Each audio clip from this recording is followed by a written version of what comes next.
What kind of man does it take to carry out the crucifixion of another human being? What kind of heart does it require to watch someone beaten, mocked, and nailed to a cross without flinching? This was the world of the Roman centurion, a soldier not just of rank, but of resolve. And among them was one man who would become infamous not just in history, but in heaven because he pierced the side of Jesus Christ. He was not a villain by Roman standards. He was loyal, brave, and dutiful. He didn't crucify Jesus out of hatred. He was simply following orders. Rome said crucify him, and so he did. But this was no ordinary crucifixion. This was not just another day of empire business. This execution would split history in two, and it would change the soul of the very man carrying it out. He watched Jesus carry his own cross through the streets of Jerusalem. He heard the crowd scream with hatred and confusion. He saw people throw stones. He stood among the soldiers who mocked and tortured him. But even then, something felt different. Jesus didn't resist. He didn't curse. He didn't plead. He walked with the burden of death as if he had chosen it himself. The centurion noticed. He had seen many men die. He had taken part in countless executions. But no one died like Jesus. There was no panic, no fear in his eyes. Instead, there was a steady peace that pierced through the chaos. Every word Jesus spoke from the cross carried weight. Forgiveness for his enemies, mercy for a dying thief, love for his mother.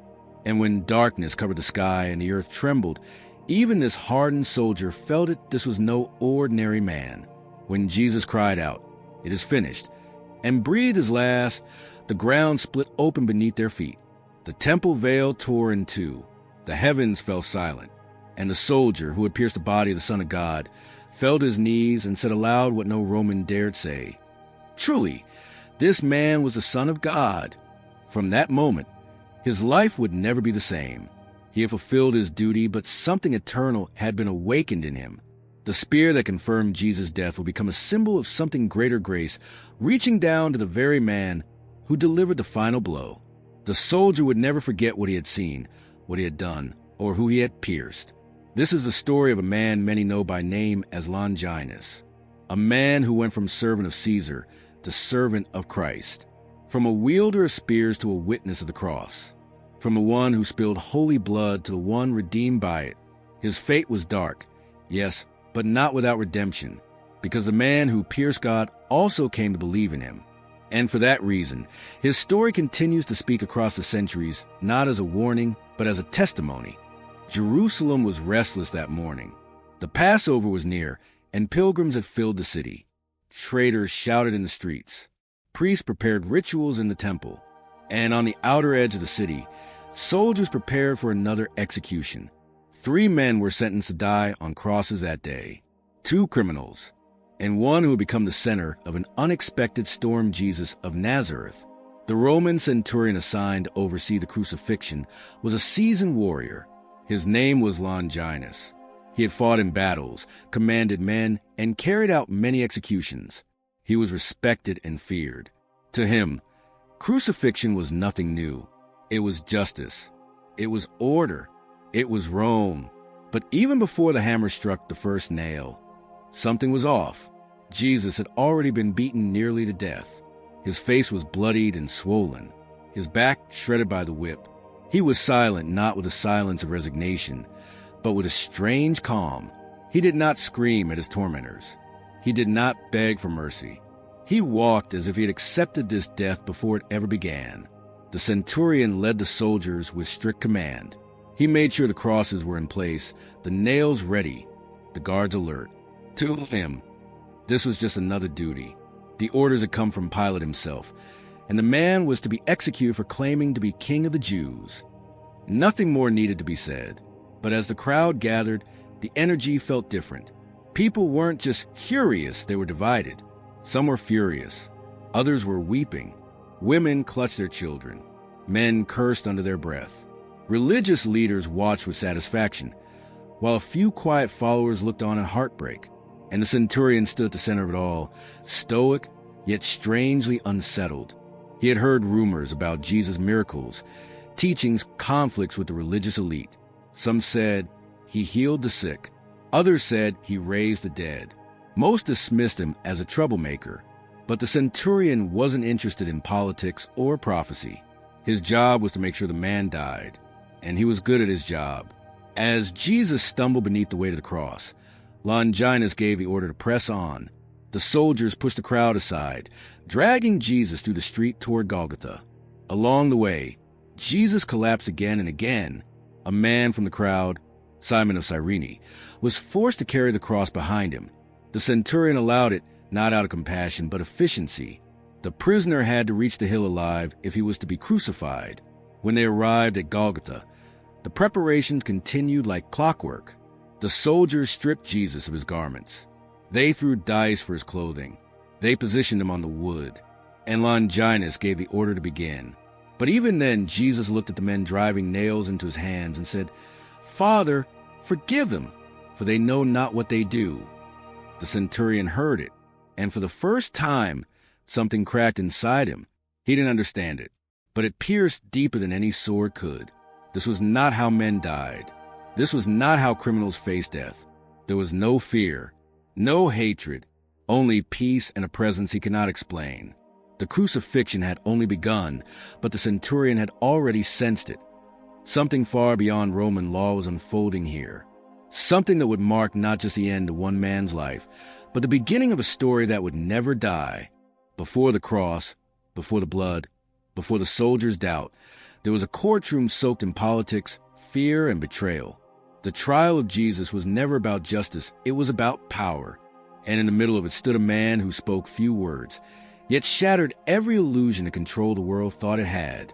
The night before the crucifixion, Jesus was betrayed by someone from his inner circle. Judas Iscariot, one of his 12, sold him out with a kiss for 30 pieces of silver. He led the temple guards to Gethsemane under cover of night, where Jesus was praying. No resistance, no escape. Jesus simply asked, "Whom do you seek?" and surrendered without struggle. From there, the religious leaders wasted no time. They brought him to the Sanhedrin, a council of high priests and elders. Their minds were made up. They weren't searching for truth. They were hunting for a reason to kill. They accused Jesus of blasphemy. He had claimed to be the Son of God. To them, that was a threat not only to their theology, but to their authority. The accusations flew like arrows, but Jesus stood silent. They spat on him. They struck him. They mocked him. Yet he answered nothing. Only when directly asked, "Are you the Son of God?" did he respond, "You will see the Son of Man sitting at the right hand of power and coming on the clouds of heaven." That sealed it. The high priest tore his robes in outrage. They had what they needed, but Jewish law alone could not condemn a man to death. They needed Roman permission. So they marched him to the palace of Pontius Pilate, the Roman governor of Judea, a man who had long grown tired of Jewish disputes and temple politics. Pilate didn't care about their religious arguments. What interested him was control. Jesus stood before him, beaten but unbroken. Pilate questioned him, "Are you the king of the Jews?" Jesus answered simply, "You have said so." Pilate looked at the man before him, not understanding. He had seen rebels, thieves, and murderers. But this man was different. Calm, composed, untouched by fear. The priests pressed their accusations. Pilate turned to Jesus. "Don't you hear what they're saying? Aren't you going to defend yourself?" But Jesus said nothing, not a word. Pilate was unnerved. His instincts told him this was no ordinary man. Then came the warning. A messenger brought word from Pilate's wife. "Have nothing to do with this righteous man. I've suffered many things today in a dream because of him." The governor grew uneasy.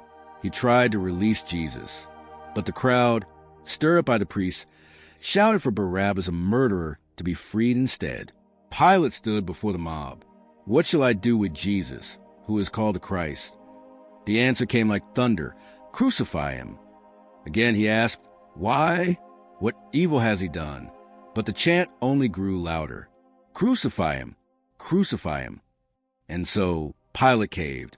He took a bowl, washed his hands before the crowd, and said, "I am innocent of this man's blood. It is your responsibility." Then he gave the order. Jesus was to be flogged and crucified. In that moment, truth was condemned. Innocence was sentenced. Heaven's king was handed over to the empire of men. The Roman centurion received his command. The stage was set. The hammer would fall. But even as injustice triumphed in the courts of man, heaven was already at work through it all. The courtyard echoed with the sounds of cruelty. The crowd outside buzzed with anticipation. But inside the praetorium, Jesus stood surrounded by soldiers who had long forgotten the meaning of mercy. The order had been given he was to be scourged. It was a punishment not designed merely to inflict pain, but to humiliate and weaken a man before death. The Roman whip was no ordinary instrument. It was laced with sharp fragments of bone and metal, crafted for destruction. 2 soldiers stood on either side of Jesus, their expressions blank, hardened by years of violence. They began their work. Each strike ripped through flesh. Each crack of the whip echoed like thunder through the stone walls. Blood began to flow, soaking the floor.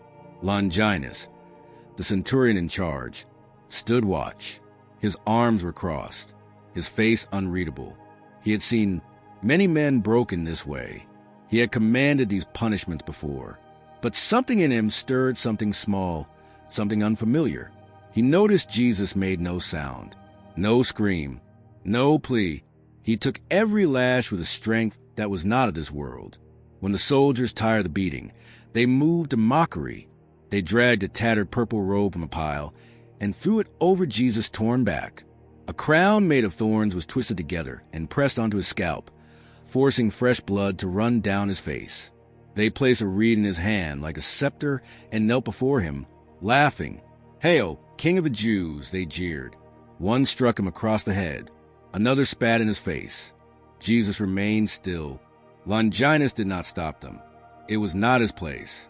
But unlike the others, he did not laugh. He did not mock. He only watched. For years, he had believed in strength, in domination, in the discipline of Rome. Yet now, before him stood a man in agony who radiated an authority that silenced the soul. Not by force, not by fear, but by presence. Something in Jesus defied explanation. The mocking grew crueler. One soldier knelt mockingly at Jesus' feet, pretending to worship. Another yanked the reed from his hands and struck him again. The robe clung to his wounds. The thorns dug deeper into his brow. Still, Jesus looked at none of them with hatred. He remained silent. His eyes, though dimmed by pain, held clarity, compassion, even. Longinus found himself unable to look away. He had always viewed punishment as justice, crucifixion as order. But this looked like injustice cloaked in ritual. He had seen criminals scream for mercy, beg for their lives, curse their executioners. But not this man. There was no resistance, no bitterness, only a quiet strength that unsettled even the most hardened soldier. For the first time in a long while, Longinus felt something shift in his chest. Doubt, not of his orders, not of Rome, but the entire system he served. He could not yet name it, but he felt it. The robe was torn from Jesus' back, reopening wounds. Blood soaked his garments. The soldiers prepared him for the final walk to Golgotha, and as they tied the heavy beam of the cross to his shoulders, the centurion caught one last look into the eyes of the man they had just tried to destroy. And what he saw there would never leave him. Not pain, not fear, but peace. And beneath that peace, a truth that would soon consume him. The weight of the cross was unbearable, not because of the wood, though it was rough and heavy, but because of the burden it represented. Jesus, battered and bleeding, staggered beneath its weight. Each step on the road to Golgotha was a step deeper into death. Yet he walked forward without force. No soldier needed to drag him. No rope pulled him forward. He carried it because he chose to. Longinus walked ahead, clearing the path. The centurion was used to controlling crowds, shouting orders and showing force. But something felt different this time. The city was filled with voices, some shouting insults, others weeping softly. He had marched many prisoners down the same road, but never had he seen this much emotional chaos. There was confusion, there was rage, but there was also grief. Jesus stumbled. The weight of the cross crushed him to the ground. His body, already weakened from the scourging, could no longer support it. The fall was loud and violent. Dust rose from the street. The beam pinned him down. The soldiers cursed and struck him, trying to force him up, but his limbs barely responded. His hands dug into the stones. He tried to rise, not out of resistance, but resolve. But his body had reached its limit. Longinus stepped forward. He looked around and saw a man, Simon of Cyrene, watching from the crowd. Without hesitation, the centurion ordered him to carry the cross. Simon hesitated, eyes wide, but when he looked at Jesus, something softened. He stepped forward and took the burden. Jesus looked at him not with desperation, but with gratitude. The procession continued. Jesus walked beside Simon, limping, his face soaked in blood and sweat. The crowd pressed in. Some mocked. Others cried. A group of women began to wail loudly. They followed behind, mourning him openly.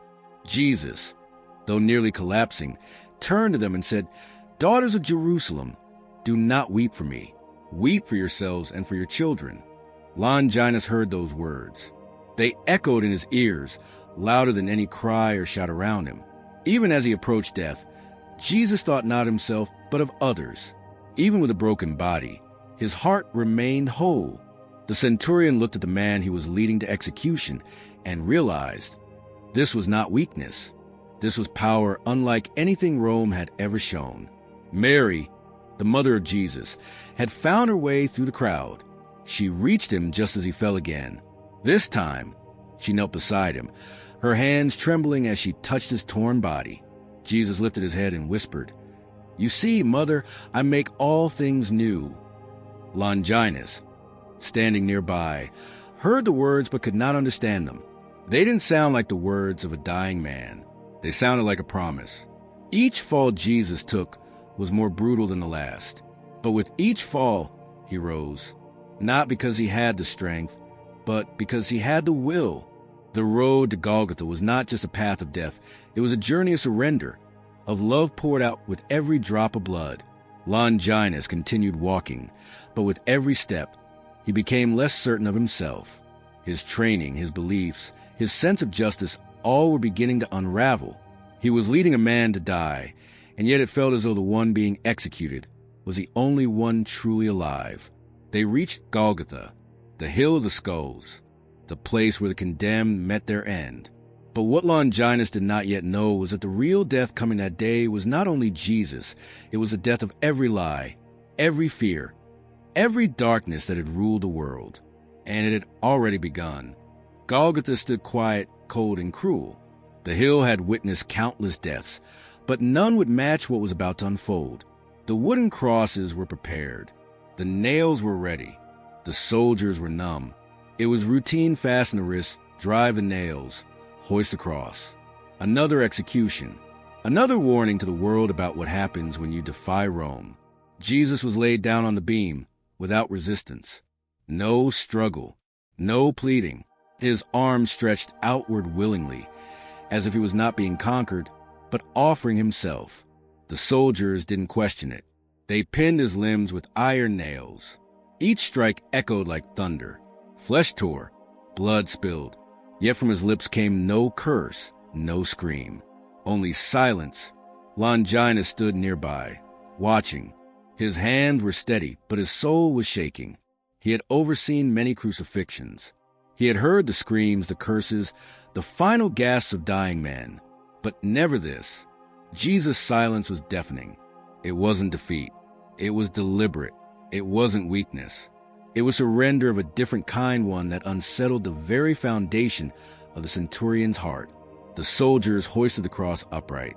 It dropped into place with a violent thud. Jesus' body shook. The crowd gasped. The pain must have been unbearable. But his face didn't reflect torment, it reflected peace. From the other two crosses beside him came moaning and curses. The two criminals cried out in agony. One of them, bitter and desperate, turned to Jesus and sneered, "Aren't you the Messiah? Then save yourself and us." But the other, humbled by his own guilt, said, "Do you not fear God? We deserve this. But this man has done nothing wrong." And then in a broken voice, he turned to Jesus and whispered, "Remember me when you come into your kingdom." Longinus heard Jesus' response. "Truly, I tell you, today you will be with me in paradise."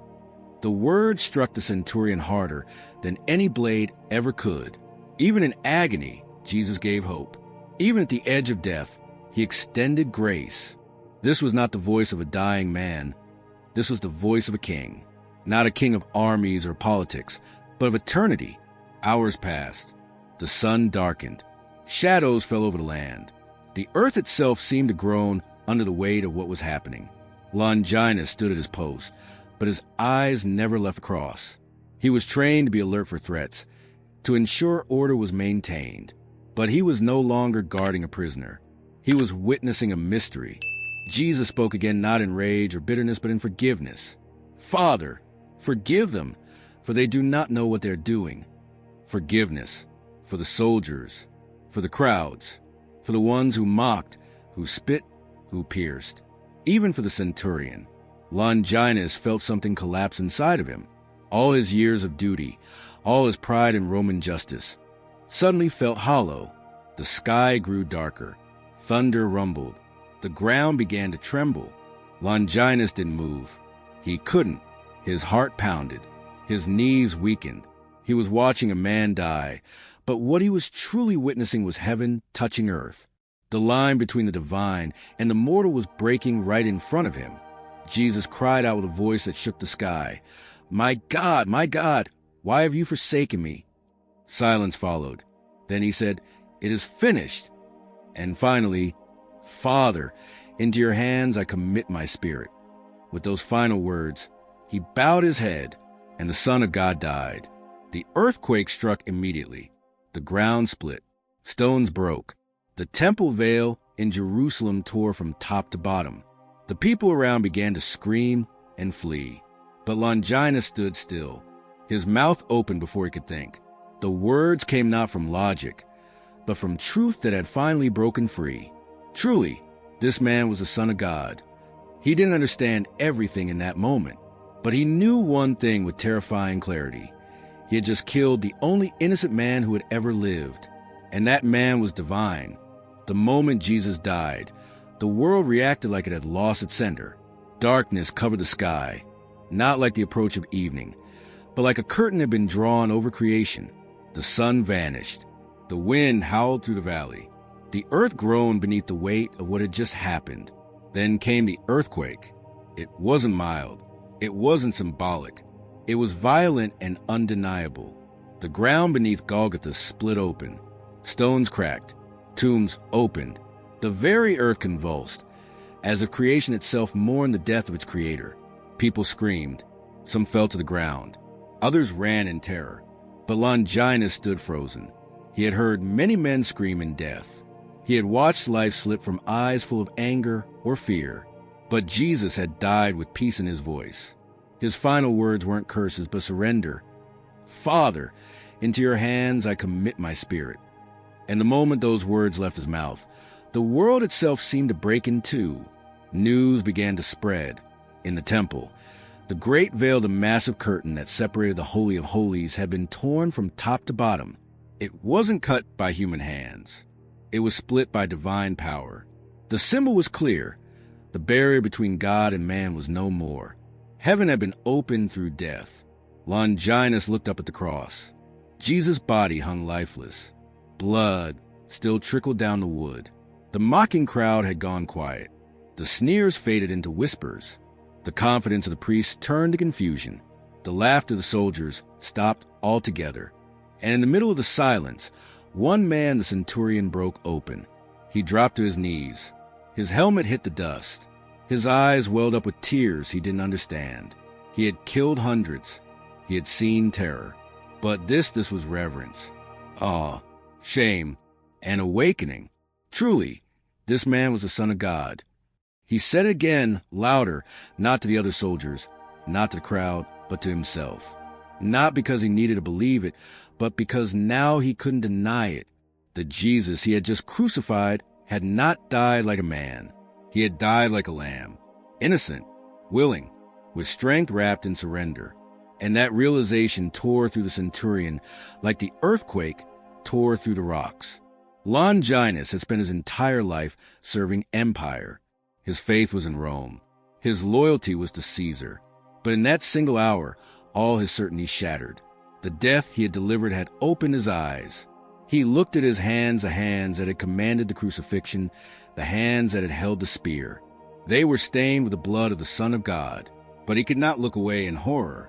He looked with something else growing inside him, repentance, the kind that does not come from fear of punishment, but from the shock of having touched holiness and only now realizing it. As the people began to scatter, as the priests retreated to the temple, as the crowd faded into whispers and wind, Longinus remained there. He had no orders left to give, no duties to fulfill. His world was undone. But something new had begun. It was not merely the death of Jesus that changed him. It was the moment after, the stillness, the silence, the divine hush that fell on the hill where heaven met earth. He was no longer a Roman executioner. He had been undone by the very man he pierced. The sword had not broken his body, but Jesus had broken his heart. The awakening had begun. The crucifixion was over. Jesus' body hung lifeless, suspended between heaven and earth. The crowd had mostly dispersed, though some lingered in uneasy silence. Mary remained at the foot of the cross, her tears falling into the dust. John stayed with her, holding her close. A few soldiers stood back, murmuring, and the sky still held its unnatural darkness. Longinus stood still, his armor stained, his eyes hollow.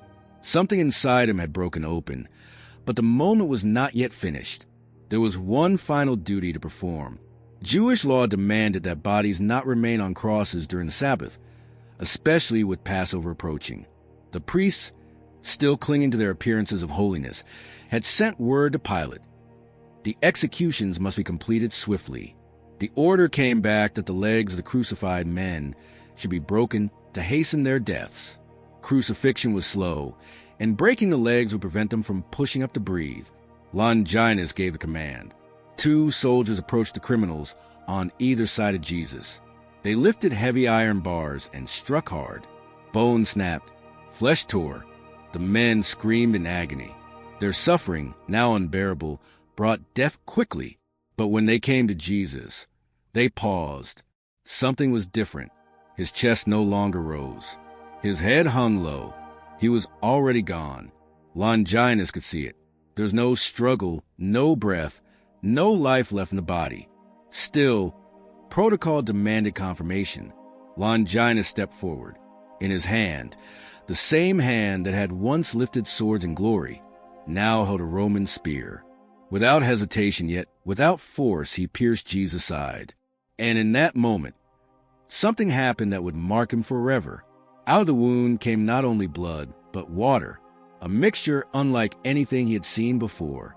It poured gently from the side of the crucified Christ, a quiet flow of purity in a place soaked with violence. And the blood touched him. Church tradition tells us that Longinus had suffered from an eye condition, an ailment that blurred his sight. His vision was clouded and light often stung. But when the blood and water flowed down, some of it touched his face's eyes. He stepped back, blinking, then blinked again. The blur was gone. His sight returned, clearer than ever. It wasn't just his physical eyes that were healed.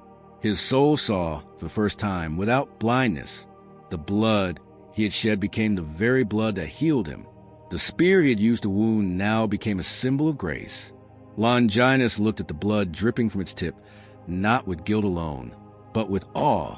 This man had died willingly. This man had forgiven. This man had bled to redeem the very ones who pierced him. He wiped the blood from his face, but the mark it left on his heart would never fade. The miracle was not just a return of his sight. It was the transformation of his soul. Standing there, still holding the spear, Longinus realized he had fulfilled prophecy. They will look on the one they have pierced. He had looked, and what he saw was not judgment. It was love. He had not pierced a criminal. He had touched the flesh of the Messiah. The other soldiers looked on, confused. To them, it was over. But Longinus knew differently. For him, it had just begun. That moment at the cross was no longer his shame, it was his awakening. The miracle had entered not just his eyes, but his entire being. The centurion had become a witness. The cross was empty now. Jesus' body had been taken down and laid in a tomb. The crowds had gone home. The thunder had ceased. The earthquake had stilled. But inside the heart of the centurion Longinus, the storm was just beginning. He returned to the barracks, but nothing felt normal. The voices of his fellow soldiers were distant. The armor on his back felt heavier than ever. His thoughts were no longer clear. He lay on his bed, but sleep did not come. The image of Jesus, his face bloodied but peaceful, his eyes full of compassion, his final words of forgiveness haunted Longinus. He had done his duty. Rome would say he had performed perfectly. The crucifixion had gone according to plan. Order had been maintained. Justice, as the empire defined it, had been served. But Longinus could no longer believe it. The guilt did not come like a scream. It came like a whisper that would not leave him, a constant voice inside his chest, repeating the question he could not escape. Who was that man? Every time he closed his eyes, he saw the cross. He saw the darkness fall. He felt the earth shake. He remembered the blood and water pouring from the wound he had opened. He remembered how that very blood had cleared his eyes. And he remembered the words that had escaped from his mouth with no filter. Truly, this man was the Son of God. He tried to return to his duties, but his hands felt clumsy. His orders rang hollow.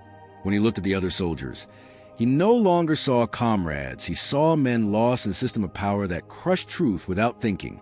When he passed the temple, he felt something stir. Not anger, not bitterness, just the aching awareness that the one they had crucified had been more holy than all their rituals combined. Then came the rumors. Whispers moved quickly through the streets of Jerusalem. Some said Jesus' tomb had been found empty. Others said his disciples were lying. But some claimed to have seen him, alive, walking, speaking, eating, appearing in locked rooms. The priests scrambled to suppress the stories. The Roman guards stationed at the tomb were silenced or bribed.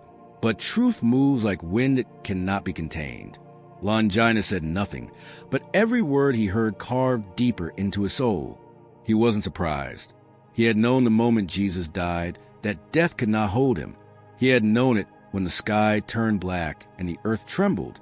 He had known it when he looked into the eyes of the dying man and saw peace, not fear. Still, he was restless. The empire that had shaped him no longer felt like home. He walked the city alone, avoiding crowds. His thoughts were a battlefield. He remembered Jesus' words, "Father, forgive them."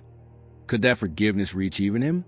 He began to pull away from the army, from the politics, from the world he had built his life around. The man who once moved confidently through ranks of power now moved like a shadow. But within him, something was growing. Not guilt, but hunger. A hunger for truth, for light, for a path that didn't end in death, but in redemption. He knew he could not stay. One night, while the city slept, Longinus removed his armor. Piece by piece, he laid it down: breastplate, helmet, belt, sword. He folded his Roman standard and set it aside. No farewell, no explanation. He walked into the silence, not knowing exactly where he was going, but certain of one thing. He would no longer serve an empire of stone. He would seek the man of the cross, the one he had pierced, the one who had healed his eyes, the one who had opened his heart. The world had returned to its routine, but Longinus would not, because once you've touched the divine, you cannot go back to sleep. Longinus disappeared from the barracks like a whisper. The armor, the discipline, the routines of Roman duty, he left it all behind. No one stopped him. No one followed. In the eyes of Rome, he was just another soldier walking away. But in heaven's eyes, he was beginning a journey that would echo for centuries. He had spent his life enforcing law with an iron will, upholding order with bloodied hands. But now he walked with empty palms, not toward power, but toward grace. The cross he once guarded had become the compass of his soul. He had crucified the Son of God, and yet, somehow, he knew he was being called to follow him.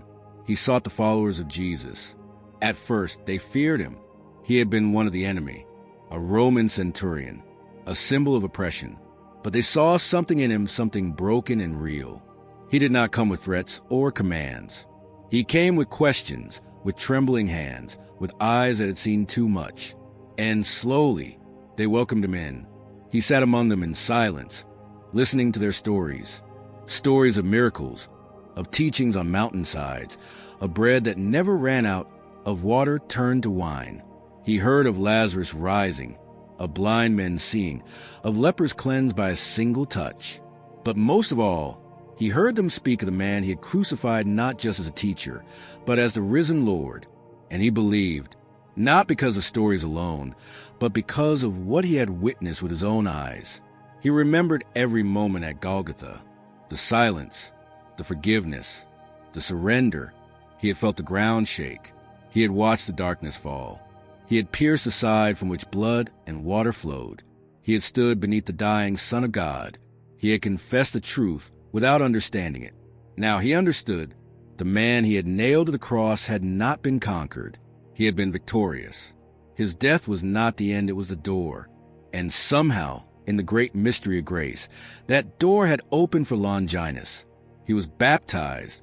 He wept openly as the water touched his skin. The same water that had flowed from Christ's side now washed over him.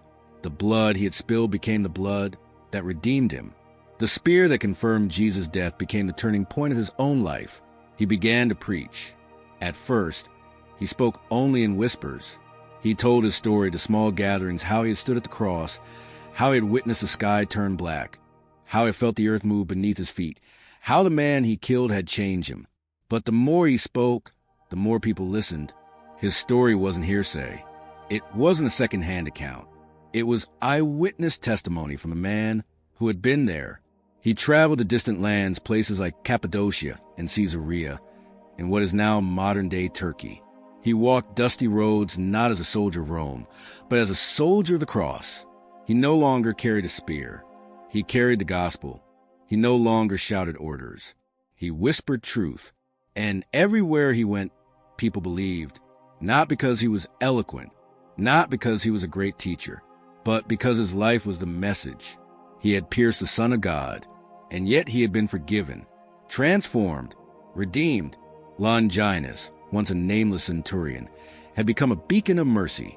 The man who stood beneath the cross in silence now stood before crowds proclaiming, "I was there. I watched him die, and in his death I found life." As Longinus continued to preach, his story spread far and wide. People didn't just come to hear a man speak. They came to see the one who had once stood face to face with the crucified Christ. The man who pierced Jesus had now become a living testament to his resurrection. His presence alone was enough to shake hearts. But Rome was not pleased. The empire does not forgive disloyalty. And to the Roman authorities, Longinus was now a traitor. He had deserted his post. He had abandoned the values of discipline, strength, and national loyalty. And worse, he had joined the very movement the empire sought to crush. He didn't just leave the army, he had taken his story to the people.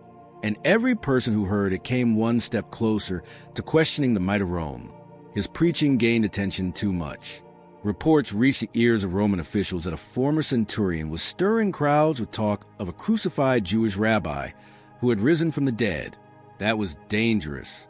That kind of message could not be allowed to grow. Longinus was arrested. There was no grand trial, no ceremony, just cold iron shackles and beatings meant to silence him. He was interrogated with threats, offered his life in exchange for a denial. "Deny this Jesus," they told him. "Swear loyalty to Caesar again and you will live." But Longinus, once the embodiment of Roman obedience, stood firm. "I cannot deny the one I pierced," he said, "because he did not deny me."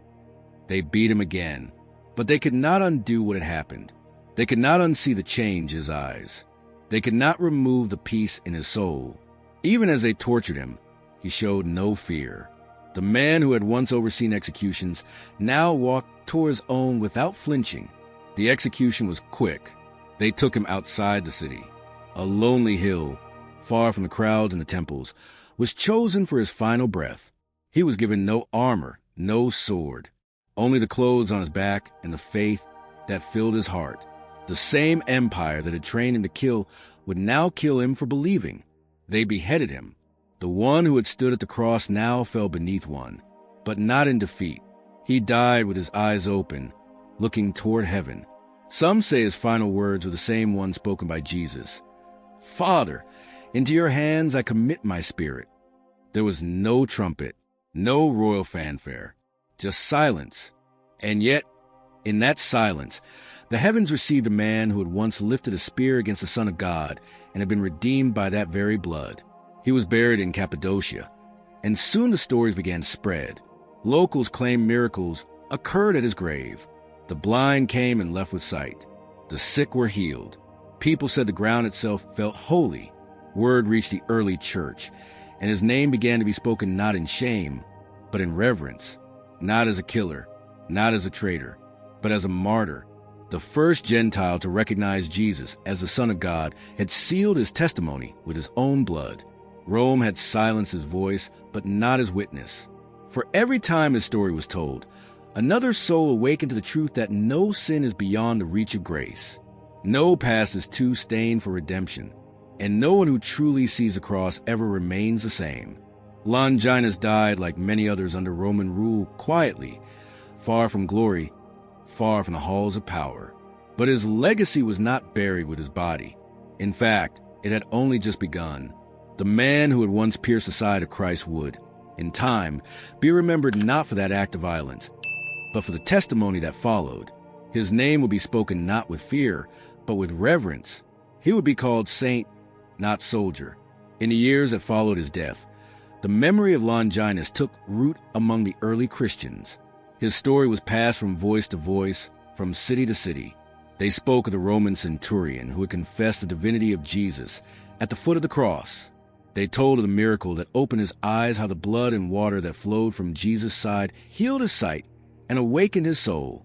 They remembered how he had laid down his sword and picked up the gospel, preaching Christ in regions where Rome had once only brought war. But it wasn't just the story of a soldier's conversion that moved people.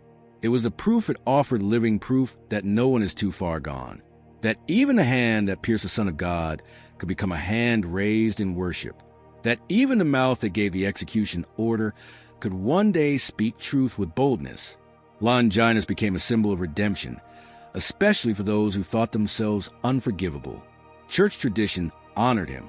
In time, small gatherings became pilgrimages to the place where he was buried. People claimed miracles at his tomb, healing, peace, restoration. The name Longinus was spoken with honor among the faithful. In the East, he became venerated as a saint. Icons were painted. Stories were preserved in sacred texts. His image began to appear in churches, always with a spear in one hand, not as a weapon, but as a witness. In these depictions, Longinus often stands near the cross, his eyes wide open, filled with awe. The spear that once wounded now stands as a reminder of grace. It is not a symbol of guilt, but of transformation. His story has inspired generations of believers, reminding them that the cross is not the end, it is the beginning. It is a place where judgment meets mercy and where sin is overpowered by love. The spear that pierced Jesus was not the final blow. It was a final invitation. An invitation to see, to believe, to repent, and to follow. Longinus accepted it.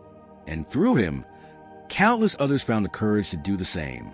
His name lives on, not in military records or Roman chronicles, but in the hearts of those who know the way to regret and the miracle of forgiveness.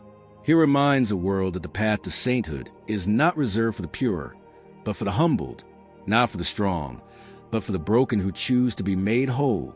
Longinus was not just a man who stood beneath the cross. He became part of the story of the cross. His testimony is more than history. It is a call to every man and woman who believes they are too stained, too far, too late. It says, if I who pierce him can be forgiven, so can you. And that is why, through the centuries, he is not remembered as a Roman centurion. He is remembered as Saint Longinus, the one who saw, the one who believed, the one who died for the one who first died for him. There are stories in history that echo louder than the rest, not because they're filled with triumph or glory, but because they show the raw beauty of redemption. Longinus' story is one of them. It is not the tale of a saint who lived a perfect life. It is a confession of a man who did the unthinkable. He helped kill the Son of God, and yet was embraced by the very one he pierced. His story is not about religion. It's about mercy. Longinus did not begin as a man of faith. He was a product of Rome, disciplined, fearless, unquestioning. He followed orders. He led men. He took lives.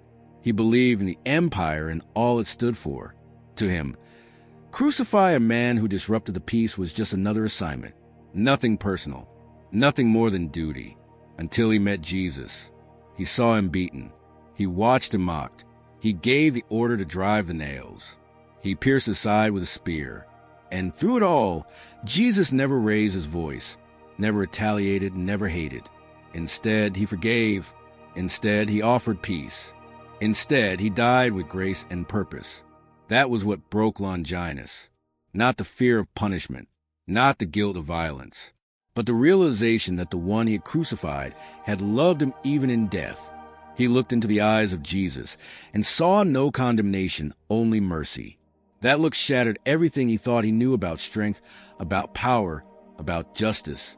Longinus didn't run from his actions. He faced them. He confessed them. He let the truth pierce his own heart the way his spear had pierced Christ's side. And in doing so, he found what every soul longs for: mercy that does not wait for perfection, but reaches into our worst moments and offers new life. He reminds us that transformation is real, that no one is too far gone, that the past, no matter how dark, cannot outweigh the light of redemption. He reminds us that faith is not inherited or bought as awakened, often in the most unexpected places. Longinus was not an apostle. He wasn't a disciple. He wasn't a priest or prophet. He was a soldier, a man with blood on his hands and doubt in his heart.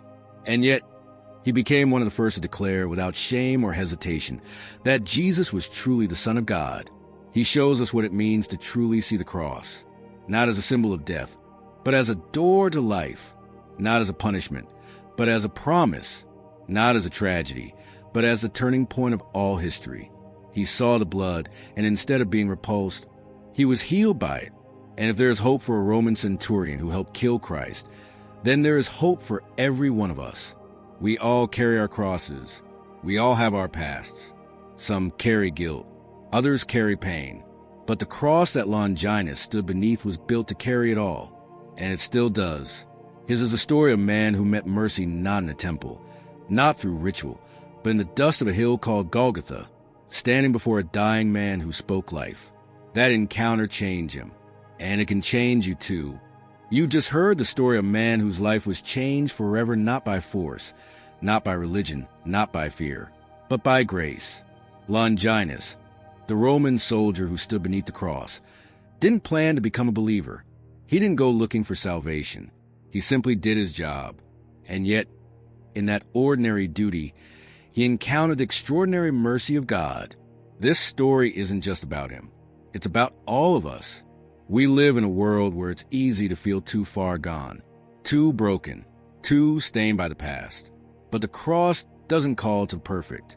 It calls to the desperate, the weary, the ones who wonder if there's still time to change. Longinus was no saint when he met Jesus. He was part of the system that crucified him. And still, Jesus' blood touched him. Still, mercy reached him. Still, transformation came. And that same mercy is reaching for you now. If Longinus could be forgiven, so can you. If Longinus could find peace after bloodshed, then peace is possible for anyone. No matter your past, your guilt, your doubts, Jesus still offers his hand. This story has survived thousands of years, not just because it's powerful, but because it's true. Somewhere in Cappadocia, the bones of a former executioner rest beneath the soil, but his voice still speaks. His story still lives. And the same Savior who changed him is calling you today. Don't ignore that pull in your heart. You don't need a perfect prayer. You don't need a church building. You don't need to have it all figured out. You only need to do what Longinus did: recognize the truth and respond to it. Whisper the words he once said in awe. Truly, this man was the Son of God. That's where it begins. And now, I ask you, what will you do with this story? If it stirred something in you, don't keep it to yourself. Share it. Tell someone. Let them know that redemption is real, that no one is beyond hope, that the blood shed on that hill still speaks today. Leave a comment below. Tell us which part of Longinus' journey touched you the most. Maybe it was his confession at the cross. Maybe it was a healing from the spear. Or maybe it was his courage to walk away from everything to follow Christ. Your voice matters. Your story could lead someone else to the same truth. And if you haven't yet, subscribe to this channel for more faith-filled stories like this one. Real lives, real grace, real encounters with God. Lastly, if you're walking your own journey and don't know where to begin, just start here. Jesus, if you can forgive the man who pierced you, then I believe you can forgive me. I want to know you. I want to follow you. Amen. That's it. That's the beginning. Because the cross wasn't the end for Jesus. And it won't be the end for you either.